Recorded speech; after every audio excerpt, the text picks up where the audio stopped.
Hi, I'm Franz. Today I want to talk about structured concurrency, and that's the last thing standing between you and some cold drinks at the pub later. So these are really two of my favorite topics, Swift on server and structured concurrency, so I'm so excited to give this today. We're going to start off with a brief concurrency recap and talk about some of the problems that unstructured concurrency can introduce. And then we'll talk how you can avoid that by using two things. So first we look at the SwiftService-lifecycle package, and then we are looking at with-style methods. And in the end, we'll take both and see how it all composes together. So let's start with the quick recap. In Swift, the basic unit of concurrency is a task. Within a task, code runs from start to finish. And if you want to introduce concurrency, you can spawn multiple independent tasks. In general, there are two different kinds of tasks in Swift. We got the structured and the unstructured primitive. Child task of task group and async-lets are our structured primitive. They both have a scoped lifetime. They inherit cancellation, and they also inherit the priority and task locals. And then we have the two unstructured primitives, the task.init and the task.detached method. Both of their lifetimes aren't tied to any scope, and cancellation has to be done manually.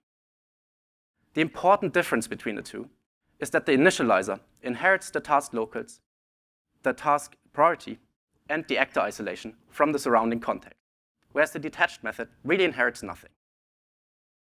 So let's briefly talk about why you should be avoiding unstructured concurrency in your code. Imagine you have an HTTP server in your application that's running from the main task. Each incoming HTTP2 connection is handled in a separate child task. And similarly, you're handling each incoming stream on the connection in yet another child task. However, when you handle that individual stream, you decided to spawn an unstructured task. Now, that doesn't look problematic. But what happens if the connection gets closed? First, the stream is notified that the connection gets closed, and it stops doing any of its work. Once all the streams of a connection are done, the connection itself finishes. Now, this doesn't look problematic, but what happens if you got many streams? Then you have thousands of unstructured tasks potentially. If this can be controlled by an attacker, and they can spawn these unstructured tasks, it might be that your application becomes vulnerable to a denial of service attack. So avoiding unstructured tasks is similar to avoiding any other non-deterministic resource management, such as the init-based cleanups, which can run at arbitrary times in the application. It is best to avoid such non-determinism to make sure your application isn't vulnerable to denial of service attacks. And the benefit of avoiding this is that you also can reason about the state of your application way better. So there are many different situations where you might reach for an unstructured task. And we'll take a look at a few of them and how you can avoid them. We start off by looking at the SwiftService-lifecycle package to look how we can avoid the first common one that I've seen in the ecosystem, spawning an unstructured task in an initializer. That's pretty common because you just want to spawn off some asynchronous work. So people reach for spawning these unstructured tasks. Here, we have a simple TCP listener we are binding to a host and port. And then we handle each incoming connection. But what happens if we want to stop listening and stop handling these connections? Well, we first have to store our task in a property of our server class. And then we can expose a cancel method that users can call to cancel that task. Well, at this point, we really just reinvented part of structured concurrency, so let's not do that. Instead of spawning that unstructured task, prefer to expose a run method that users must call to start the work on your type. They can decide where to call this run method. They can call it in a child task of their task tree, or they can spawn an unstructured task if they want to. Now, when you apply this pattern to many components of your application, you might end up with something like this, where you spawn a child task for each of the components and call its run method. So to help with this pattern, we overhauled the SwiftService-lifecycle package and released version 2.0 last year. It helps you with managing exactly these types of run methods. It also introduces a graceful shutdown mechanism. And it allows you to trigger task cancellation and graceful shutdown by Unix signals. So let's see what's at the core of service lifecycle. At the very core, there's just this single protocol. It looks really simple. It has a single requirement, a run method. But while it looks this simple, it's really powerful because it allows us to abstract over this common API and orchestrate many of these types next to each other. And to orchestrate them, Service Lifecycle provides a second type called the service group. It just takes a bunch of services and has a run method to start them in separate child tasks. So let's take a look how to use this. We can first define a couple of types conforming to the service protocol. And then we'll create a few instances similar to the setup we just saw a few slides ago. And finally, we create the service group, pass all the services, and run the group. Well, looking at our task structure again, it looks pretty similar than before. We just have the service group in there. At this point, the service group is nothing more than a task group with some logging around it. However, the service group can do way more. It has built-in supports to listen for Unix signals. So let's talk for a second about why Unix signals are so important. Here we can see a common deployment. We have a few instances of our service running inside a Kubernetes environment, and a load balancer in front of it that distributes requests to these instances.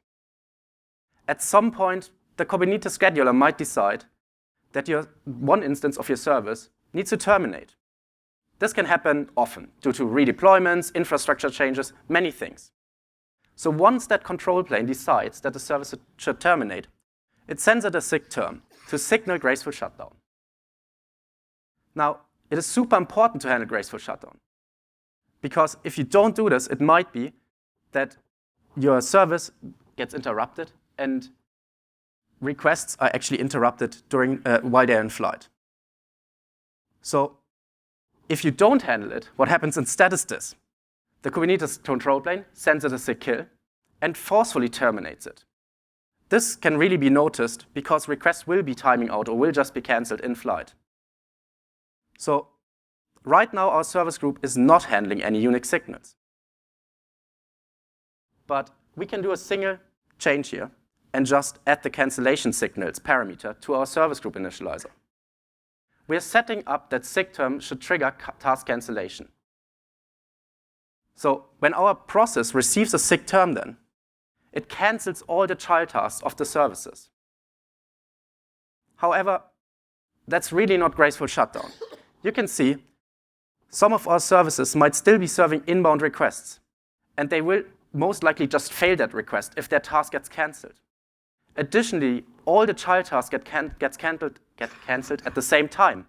So what we really want is that our services are finishing one after each other. And that's really important because some of our services are providing like key functionality to our service, like logging, metrics, tracing. We really want to ensure that they are running until the very end, so these observability events are not getting lost.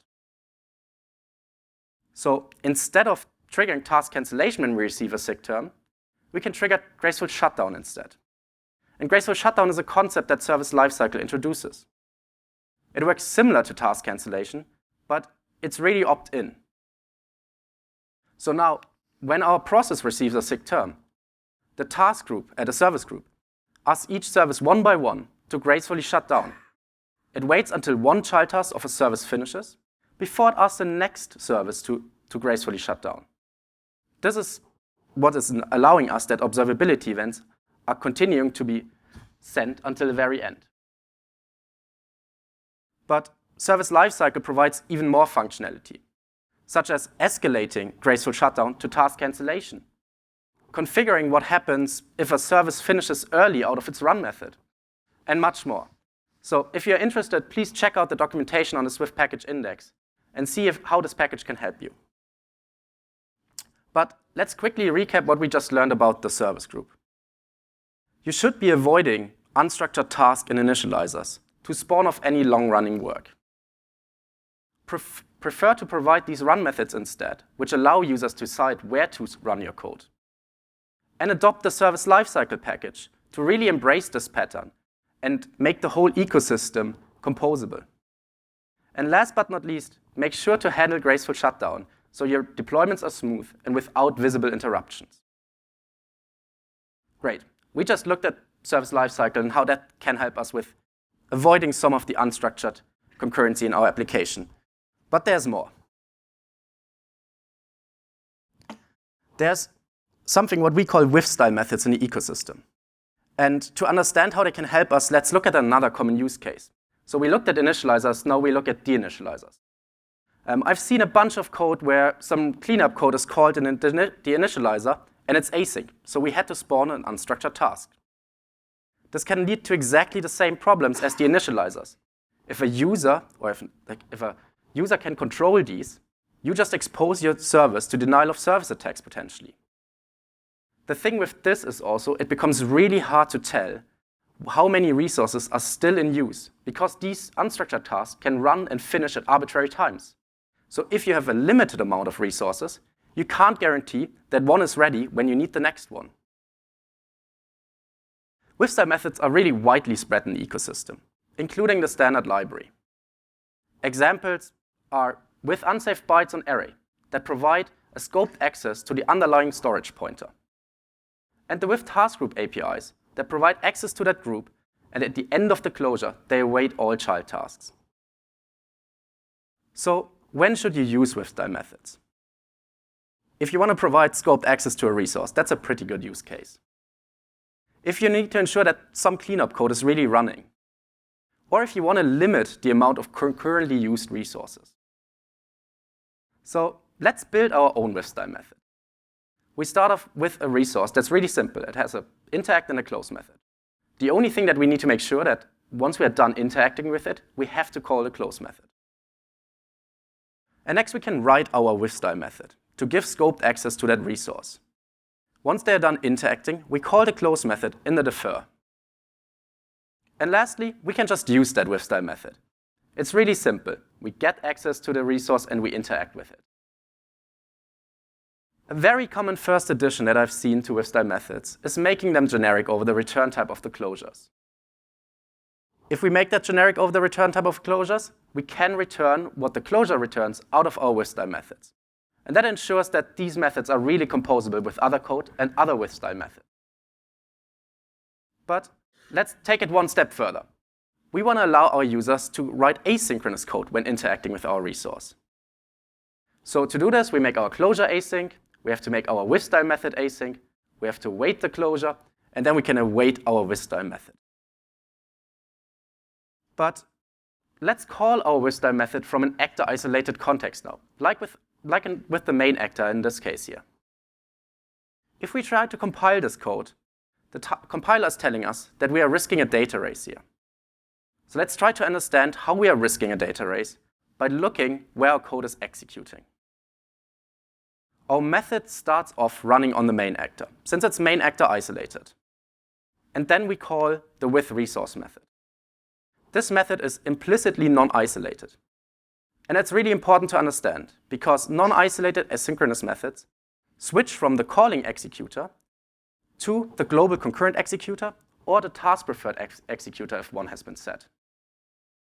And in this task-isolated context, we are then creating the resource. And lastly, we pass the resource to the body closure. So now we got to understand where's the body closure executing. Since our closure is created in a main actor isolated context, it inherits the isolation of that context. And that's really useful because when we inherit the isolation, we can access state from that context without having to await it. So that's why it's implicitly inherited. So since our closure is isolated, we're executing on a main actor here. Now, some of you might have spotted where the data race is happening here while we looked at the code. But let's trace where our resource is actually being used from again. We first create it in the task-isolated context. Then we interact with it from the main actor-isolated context. And then lastly, we close it in the task-isolated context again. Well, this looks fine. But the problem can really occur when we escape the resource out of our main actor-isolated context, which is completely legal. We can just store it in a different main actor-isolated state. And once we return from the closure then, we just escape that resource into 2 isolation domains. Since our resource isn't sendable, that's just simply not allowed. So, coming back to the error. What the compiler is really telling us here is that it's illegal to convert a main actor isolated closure to a non-isolated, non-sendable closure that our withResource method expects, since it can lead to exactly these kinds of data races. Now, how can we fix this? Luckily, with Swift 6, that's really easy. We just need to add an isolated parameter and default it to the isolation macro. This solves our error, since the compiler can now infer that the closure stays on the same isolation domain when we call this method from where we formed it. Great. Let's take it one step further. Let's make our interact method async. We must then await the call to the interact method. However, when we try to compile this, the compiler tells us we can cause another data race. So let's try to understand that one by looking where our code is executing again. So in the closure, we are main actor isolated. So we are running on the main actor executor. Our interact method is similar to the withResource method, non-isolated. So it does the same thing. It jumps to the global concurrent executor or the task-preferred executor if one has been set. So when we call the interact method, we're doing the same thing. We have it in a main actor isolated context, and we are sending it to the task isolated context, transferring it across isolation domains. So how can we fix this one? We need to make sure that our resource is not shared across multiple isolation domains simultaneously. We have a few options. We can either mark the resource as sendable. We could inherit the isolation similar to how we did it in the withResource method in our interact method. Or lastly, we can adopt the new sending keyword.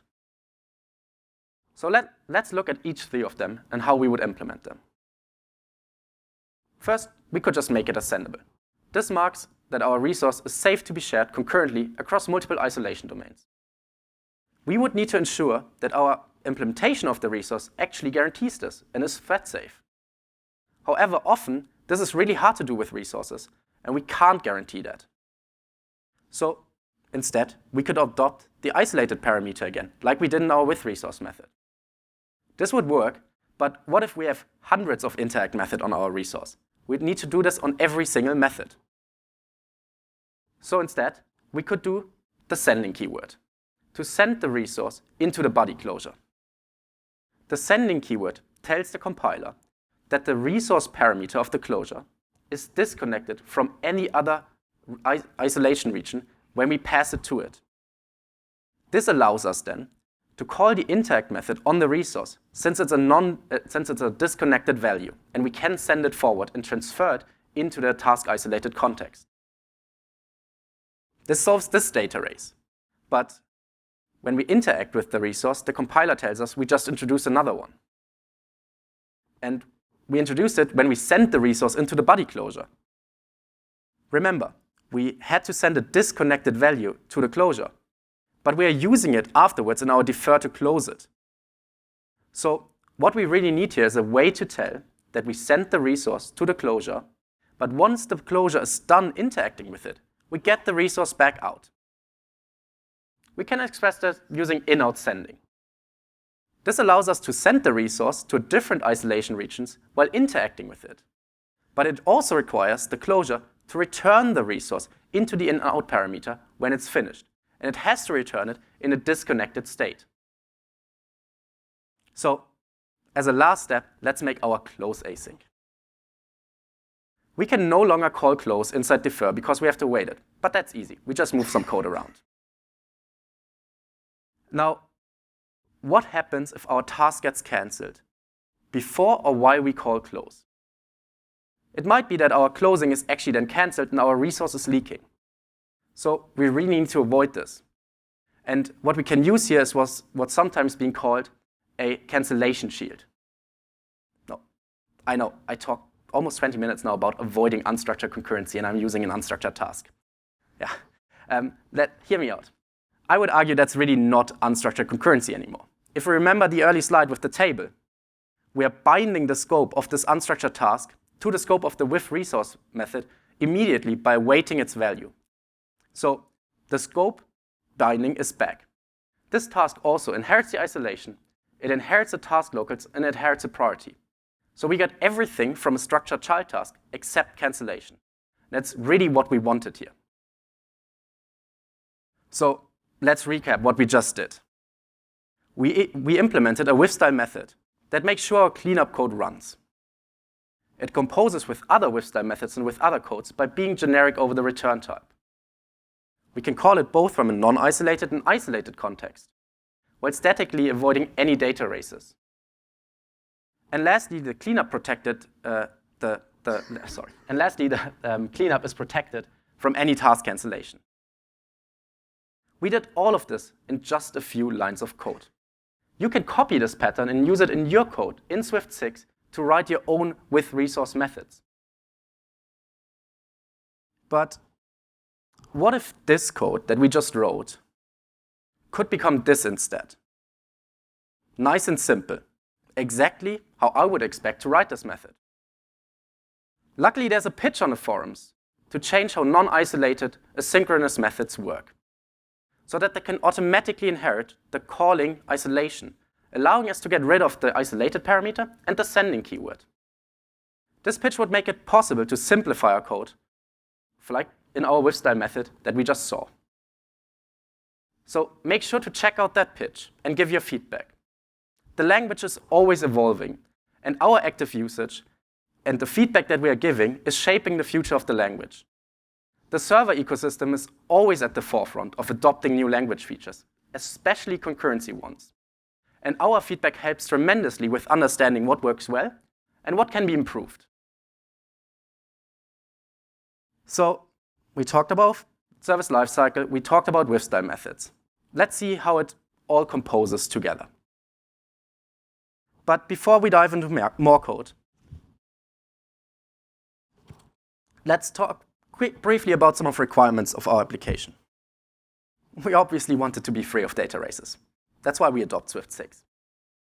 We also want it to be protected against denial of service attacks. So to do this, we avoid unstructured tasks that can run at arbitrary times.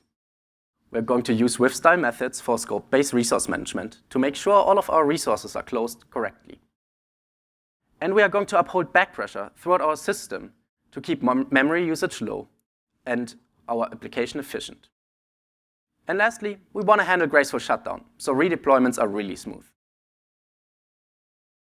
Our application is going to consist of two components: a logging backend to send our logs to a remote collection service, and a gRPC server with a single service to track my pretzel consumption during Oktoberfest. So let's start by looking at our high-level setup. We first create an instance of our logging backend and our gRPC service, and we configure the gRPC server with our pretzel service. Next, we create our service group, we pass the two services, and we configure that SIG-term is going to trigger graceful shutdown. And lastly, we just run the group to get everything started. Let's take a look how our logging backend is implemented. At its core, it just runs an infinite loop that accumulates some logs and sends them off to the remote collection service, and then it sleeps for 5 seconds. This works perfectly fine. However, we are not really handling graceful shutdown. That means if we receive a SIG-term in our process, our logging backend will just continue to loop. Let's fix that. It's really easy. Service Lifecycle provides a cancel on graceful shutdown method that triggers task cancellation when graceful shutdown was signaled to the process. As a result, our sleep on the task will throw a cancellation error. We will exit out of our loop, and we will exit out of the run method. Next, let's implement my dearest pretzel service. Our service is conforming to the pretzel service protocol. That's automatically generated by the gRPC code generation tools. The protocol only requires a single method, a list consumption method. It takes a single list consumption request, and it returns a stream of list consumption responses. This means that our method is a server streaming method, where the client sends one initial request, and the server responds with many response messages. Let's implement that method and return my pretzel consumption. We have to start by returning our response stream. This type takes a closure that gets a writer passed into it. The writer allows us to asynchronously write out response messages. In our closure, we are also returning an empty dictionary, which indicates that there's no trailing metadata for our gRPC response. Now, I've written down all the pretzels that I've eaten throughout the day in a text file stored on the server. Each line contains a timestamp and the size of the pretzel that I consumed. And let's read that file back to our client to stream the consumption line by line. We'll use Nio file system to open the pretzel consumption file for reading. This is a with-style method that's in the ecosystem. It opens the file and it provides you scoped access to the file handle. Once we're done with the closure, it closes the file handle to make sure everything is cleaned up correctly. In the closure, we are provided with access to that file handle so we can read from it. Next, we'll iterate over the file, new line by new line, each line containing my consumption. The new line reader method is returning us an asynchronous secrets here that we can consume. And lastly, we have to initialize our response by extracting the consumption from that line and write it out to the response writer. So one of the requirements I listed earlier was that we want to ensure that back pressure is upheld throughout our system to avoid potentially risking any denial of service attacks by ballooning in memory. So let's look how our code ensures that here. The write method on the writer is async, and we have to await writing out a response. In the case of too many buffered writes that haven't been flushed to the socket, this method will suspend to avoid causing unnecessary buffering in memory.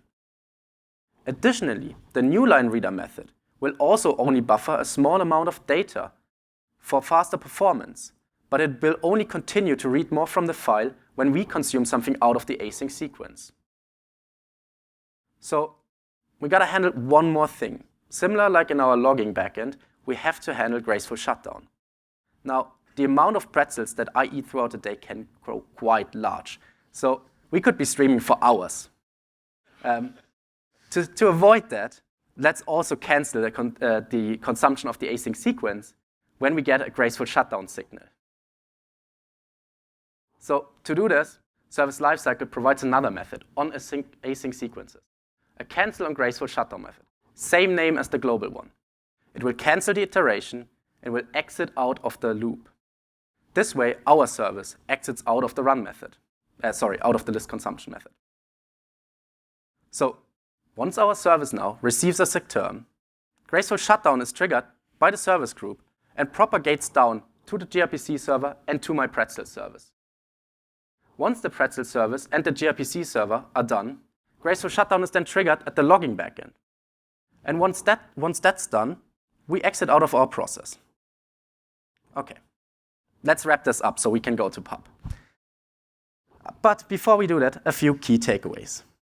Try to avoid using unstructured tasks and any other non-deterministic resource cleanup to make your application more secure and reliable. Use the SwiftService-lifecycle package to manage your top-level services and handle graceful shutdown. And adopt with-style methods when managing your resource to ensure cleanup is always run. And last but most importantly, continue to be this amazing community that always gives great language feedback and ecosystem feedback so we can evolve in the future. Thanks for listening.